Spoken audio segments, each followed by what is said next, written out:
the right of it, notice a building there that has a wavy texture pattern to the floor plate as the building rises in height. And notice how the reflective glass on the east side of the building here creates a number 4. The building there with the waves, that is called Aqua. That is the tallest building in North America, designed by a female-owned architectural firm, Studio Gang Architects. The architect's name is Jeannie Gang. She's headquartered right here in Chicago. The number 4 was not really placed there on purpose. It was kind of a fluke. Notice with the no balconies, that is where the glass is most reflective to help keep the ultraviolet rays of the sun from entering the building.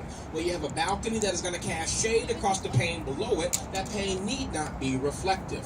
The first 20 floors of the Radisson Blu Hotel. The next 30 floors are rental apartments. The last 30 floors are condominiums. The building rises 859 feet from ground level. The tall white building there in that gap is currently the city of Chicago's 3rd tallest. However, for not much longer, because it was announced last year that Chicago more than likely will be getting a brand new 3rd tallest building. If everything pans out, it's going to get built directly here to our left in this gap along Wacker Drive. It's also being designed by architect Jeannie Gang. It's going to be called the Vista Tower Chicago, rising here to a height of roughly 1,151 feet. They're going to have approximately 170 hotel rooms and up to 400 condominiums. They want to start construction on the building sometime mid-next year and have things wrapped up totally by 2020. It's going to cost about $950 million, including major infrastructure improvements.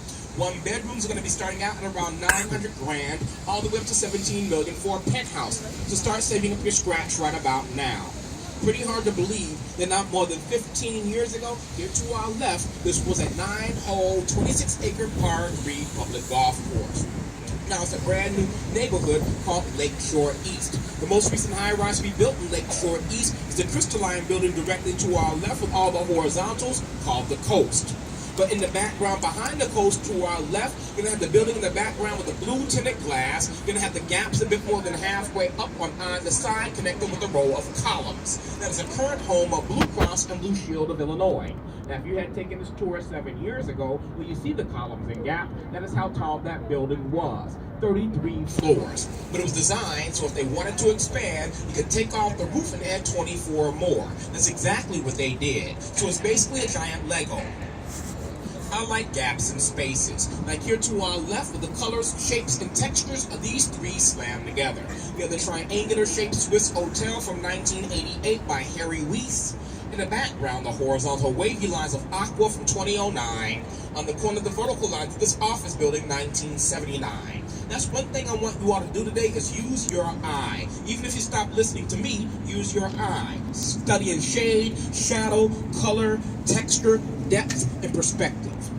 And again, to our left, currently the city of Chicago's 3rd tallest building, and the tallest building in the world to have had its name changed. Twice. Originally the Standard Oil building, Big Stand, then an Amical building, this now Aon Center. 83 floors, 1,136 feet. It was the world's tallest marble-clad building when built. However, it no longer is. Not because a taller building has been built covered with marble, that structure is not clad with that material any longer. Back in the mid-80s, they realized that thin marble was cracking and buckling, was in danger of falling off the building. Whoops. Didn't hold up too well to the freeze-thaw cycle. They had to totally reclad that building with granite from North Carolina at a cost of roughly $80 million.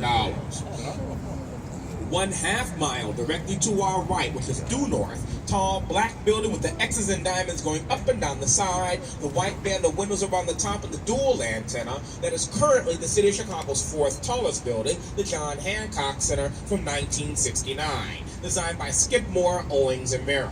So you're going to have parking and retail at the base.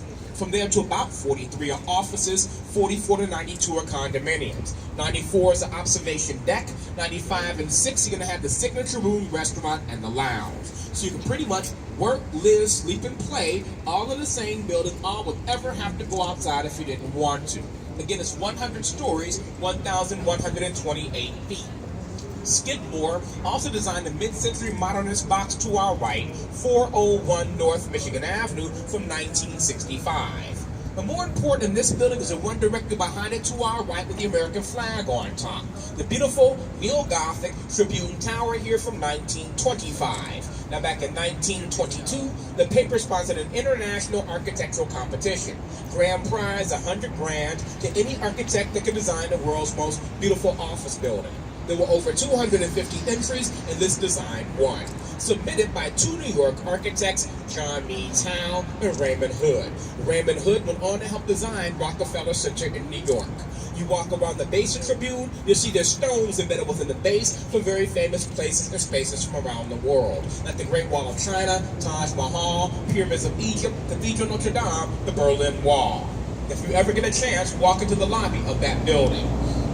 Once we clear the double-decker Michigan Avenue Bridge of 1920, here to our right, we're going to have the elegant white glazed terracotta-clad Wrigley Building.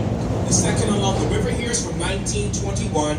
The northern half is 1924. Spanish Revival in its design was in French Renaissance elements. It is clad with 6 different shades of white glazed terracotta that is fireproof baked clay. This is the building that Chewing Gum built. It was designed by Graham Anderson Probst and White. The tall reflective glass building directly here before us with that needle-like spire on top. This is the city of Chicago's second tallest building. The height of the structure includes the top and tip of that spire. Obviously, Trump International Hotel and Tower, completed back in 2009, designed by Adrian Smith, formerly of Skidmore, Owings & Merrill. It's 96 stories, 1,389 feet. As the building ascends in height, you have setbacks at different levels. Those setbacks relate to the roof lines and surrounding structures. The first setbacks to the roof line of the Wrigley Building. The second setbacks to a building across the river. Third setback to the building right next door. I personally love the color, texture, and flow of the 4 buildings here side by side along the river. Very interesting, quite unique, all modern in their own way. But again, we have the reflective glass on front. But during evening hours, when it's dark out, the glass becomes clear and transparent. You can see directly in that space. And then you would notice the floors 3 through 12 are a parking garage for the building. During evening hours, you can see the columns here rising up behind the glass. Floors 18 to 30 are hotel rooms, and then to the top are condominiums. The building cost about $850 million to construct. Once we clear Wabash, directly to our right, we're going to have the steel and glass international style box, which is a very nice and subtle shade and shadow effect because of the vertical steel mullions. Originally one IBM Plaza, it is now the American Medical Association Plaza. But it was designed by one of the fathers of modern architecture, Ludwig Mies van der Rohe, whose very famous motto was less is more. They like to strip buildings down to the bare minimal, and is a great example of the minimalist or the Miesian design. It is the tallest building that Mies designed in this country at 695 feet. It was completed a few years after his death. Mies also designed the Seagram building in New York City and the Toronto Dominion Center up in Toronto. Here to our right, commonly referred to as being the twin corncob towers. In reality, we're going to have Marina City, built between 1960 to 64 and designed by architect Bertrand Goldberg, who went to Germany to study under Mies van der Rohe at a school called the Bauhaus. The first 18 floors are reserved for parking, the upper portion are condominiums. Notice how the balconies remind you of the petal on a flower, very organic. The former office building there in the background is now a boutique hotel. The former theater is the House of Blues. Here along the base, there is a small marina. There was, in fact, a movie partially filmed here in Chicago back in 1980 called The Hunter, starring Steve McQueen, the last movie he did. There was a car chase at the parking ramp of this here West Tower. There was a car shot off into the river as a stunt for that movie. That stunt was reenacted about 8 years ago for an Allstate commercial. Recently, the complex obtained preliminary landmark status.